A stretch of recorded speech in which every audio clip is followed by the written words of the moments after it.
এই যে দেখো এত পেঁপে গাছে থেকে নিয়ে আসছি। পেঁপে দেখো একদম পেকে গেছে। এগুলো আমার বাগানের পেঁপে।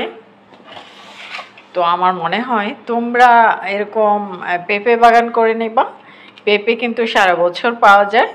পেঁপে ফল হিসেবে খাওয়া যায়, পেঁপে সবজি হিসেবে খাওয়া যায়, পেঁপে দিয়ে কিন্তু সব ধরনের মাছ রান্না করা যায়, পেঁপে চাপা শুটকি দিয়ে খাওয়া যায়, পেঁপে ভাজি করে খাওয়া যায়, পেঁপে ভর্তা করে খাওয়া যায়, আবার পেঁপে ফল হিসেবে খাওয়া যায়। হ্যাঁ, তো আমি আশা করব তোমরা আমার মতো পেঁপে বাগান করে নেবা। এই দেখো কাটছি এখানে। অর্নি আসো, দেখো আয়শা, এই যে বাবা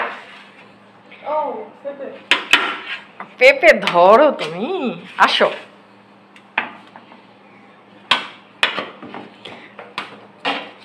এই নাও, নিজে কাটো কাটো। তুমি কাটবা, আসো, হাত দিয়ে আসো, খাওয়ার জন্য প্রস্তুত হও। খাওয়ার জন্য প্রস্তুত হও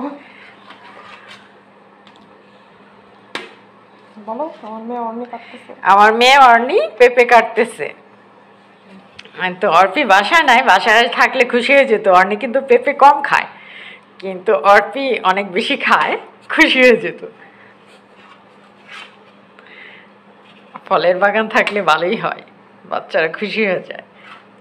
আর পেঁপে গাছ কিন্তু খুব বেশি জায়গা লাগে না, মানে বাড়ির সামনে উঠানে কিন্তু পেঁপে গাছ লাগিয়ে দেওয়া যায়।